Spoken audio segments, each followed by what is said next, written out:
Everything in this world moves quietly, inexorably, sometimes gently, and sometimes abruptly, but nothing ever stands still. Buddha said, "This is the nature of all things, from the stars that shine for billions of years to the leaves that fall in a day, from the breath that was just taken to the thoughts that flash and disappear in the mind. Everything changes. This is anicca, impermanence." Buddha did not propose this truth as a theory. He asked us to observe it in our own lives. And indeed, we see it. Hair grays, faces age, relationships change, feelings come and go, seasons shift, and even mountains erode over time. The philosopher Heraclitus once said, "You cannot step into the same river twice because the water has already changed, and so have we." Every moment, everything changes within us and around us. Modern psychology tells us part of our anxieties and depressions arise from resisting this truth. We cling to things as if they are eternal, youth, relationships, status, but they slip away. We try to stop what has never been still, and thus we suffer. Buddha taught, the issue is not change itself. Suffering or dukkha arises from upadana, attachment.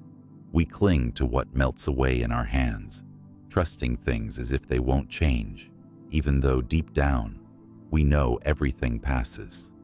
We rely on money, but the market crashes, health fails, and it no longer saves us. We hope for relationships, but people change, leave, or die. We even rely on ourselves, thinking, this is who I am, but our sense of self constantly changes. Body, feelings, thoughts, memory, consciousness. All of these are the 5 aggregates, and none of them are permanent. Does this mean we should love or value nothing at all? Not at all. Buddha did not call for indifference. He called for love without attachment, care without dependency, and living with open eyes. Although impermanence is frightening, and we all seek stability in people, careers, faith, or our own image, everything we reach for inevitably moves on. Yet, Buddha did not speak of this to make us despair. On the contrary, he said, when we clearly see impermanence, we stop fighting the flow of life. Within us, a softness emerges. We no longer seek eternity. We learn to live with change. Then, a different strength arises, not in holding on, but in letting go. This is not weakness. It is clarity, the beginning of true inner peace. A peace that does not depend on circumstances, but remains even when everything crumbles. This peace is not built on illusion.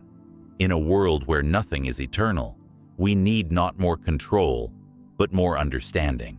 Not more guarantees, but more wisdom. It all starts with a simple truth. Everything changes. Buddha, Dharma, and Sangha are not just beautiful words. They are like 3 points of support in a changing world. Buddha is not just a historical figure, but a symbol of awakening. He shows that enlightenment is possible, not somewhere else in another life, but here and now, in this body, in this mind, in this very life. If one person could see the truth, so can we. Dharma is the teaching, the path, not a set of rules, but a map that helps us not get lost when everything around us changes. It is knowledge proven by experience, observation, and practice. It does not require blind faith. On the contrary, Buddha encouraged us to test every word like gold in fire. Only what works has value. Sangha is the community of those who walk the path, not just monks and nuns, but ordinary people who strive to live mindfully, with kindness and understanding. Sometimes alone, we forget, fall, and lose inspiration. But with others striving for awakening, we feel supported. We remember why we started and continue. So, when Buddha says, trust yourself, he does not mean rely on your ego or follow every impulse. He means, You have a source of clarity within you. Find it, calm down, listen, and follow it. This trust does not shout. It does not demand guarantees. It simply lives within us as a quiet knowledge that you can handle whatever happens. You can meet it with an open heart, let go of what leaves, and accept what comes.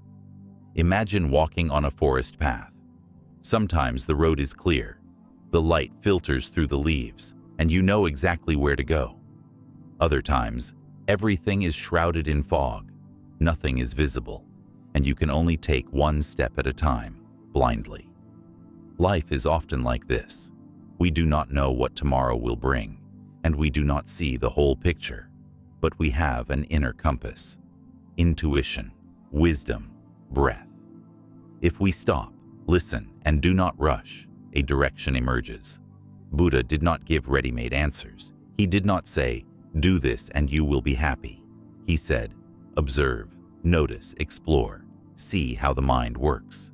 And that is where the real magic begins, because when we start observing ourselves with kindness and attention, we see how many automatic reactions, fears, and desires we have. But along with this, we also see potential, calmness, wisdom, depth. This is the practice, not just in the temple or on the meditation cushion, but every day when you wash the dishes, communicate with loved ones, or face difficulties. Buddha said, "Overcome anger with kindness, evil with good, stinginess with generosity, lies with truth." This is not about morality. It is about freedom, about having a choice. You do not have to react habitually. You can choose consciously, gently, wisely. Sometimes it will be hard, and old habits will resurface. But that is okay. You do not need to be perfect or enlightened by next Monday. You just need to continue, step by step, with attention and trust. Because, as Buddha said, drop by drop, the vessel fills. Thus, the wise person fills themselves with goodness, drop by drop, day by day.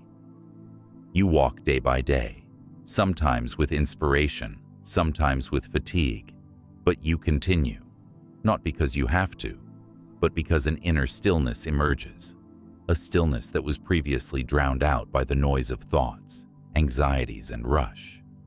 This stillness is not frightening.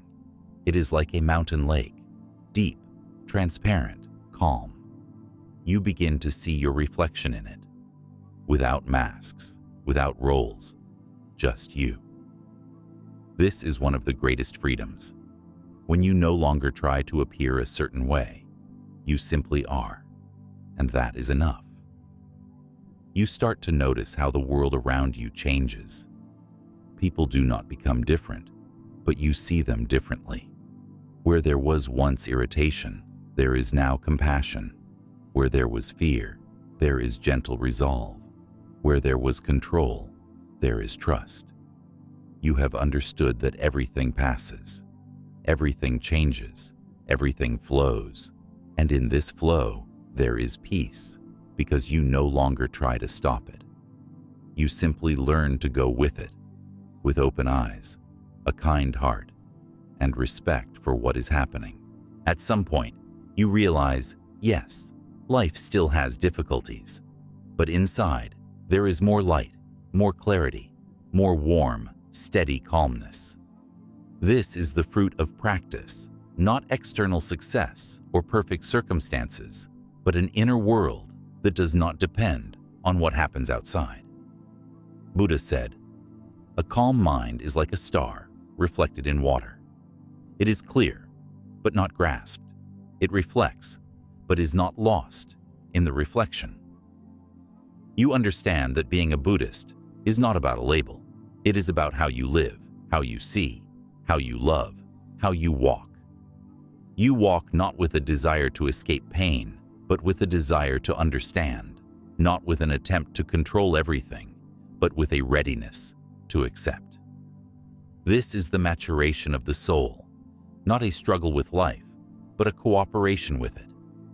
You begin to truly listen, to yourself, to others, to the space, to the silence between words, because that is where wisdom lies.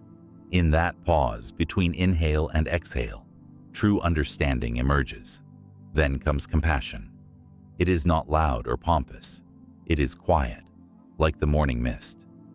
You see how others suffer quietly, trying to hold on, and in you, there is no longer a desire to judge, only gentleness, and a desire to be there. Not imposing, not preaching, just being.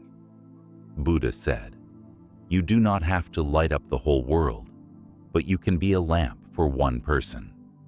And you become that, sometimes without even noticing. With your kindness, your presence, because you have become cleaner, quieter, more attentive. This affects and is transmitted without words. You no longer seek meaning outside. You live with it inside, not because you found an answer, but because you learned to ask the right questions every day, with an open heart. And perhaps one day, you will understand that the main thing is not to reach enlightenment, but to walk with love, with respect for every step, every encounter, every moment, because the path is the goal. And one day, you notice it has become easier to breathe, not because the difficulties have disappeared, but because you have learned not to hold on to what hurts, to let go, to be grateful, and even to forgive, not for someone else, but for your own peace. You no longer fight what you cannot change. You look at it and see a lesson, see karma, see a consequence, see a reflection, not as a sentence, but as an invitation to grow. And when you look at it this way, everything changes. The world does not become perfect, but it becomes kinder, softer, warmer. You stop comparing, stop chasing, because you understand that every flower blooms in its own time. Every person walks their own path, and you too, in your own rhythm, with what you have been given. And that is enough. Buddha said, "What you are is already a miracle. All you need is to awaken to this miracle." And you awaken. Not suddenly, not forever, but more and more often, more deeply. Even in the simplest things, you begin to see beauty. In tea, in the smile of a passerby, in the sound of rain outside the window. This is the miracle of being alive, of seeing, of feeling, of being aware. And then, you no longer need many words. You become quieter, more noticeable, more real, because within you, there is something that cannot be faked. Inner stillness, awareness, light. And people feel this without explanations. They simply feel calm, warm, and safe around you, because you have become that way for yourself, and therefore, you can be that way for others. Buddhist philosophy teaches us an important lesson. True freedom begins with trust. Trust not only in others, but also in yourself, in the world, in the flow of life. We cannot always control what happens to us, but we can always control our attitude toward it. This allows us not only to accept difficulties, but also to see them as opportunities for growth. We learn to be in the moment, to be real, to be in the flow of life, and not lose sight of our inner wholeness. Acceptance is not weakness. It is the strength that frees us from the chains of fear, expectations, and the desire to control everything. When we trust ourselves and the world, we begin to find true happiness not in the future, but right here and now, freed from the need to always control. We open up an enormous inner freedom. This is a path that requires courage, the courage to trust life, to let go of doubts and fears, and to walk this path with an open heart. Because, in the end, life is not what happens to us, but how we react to what happens. And every moment is an opportunity to be alive, to be real, to be free.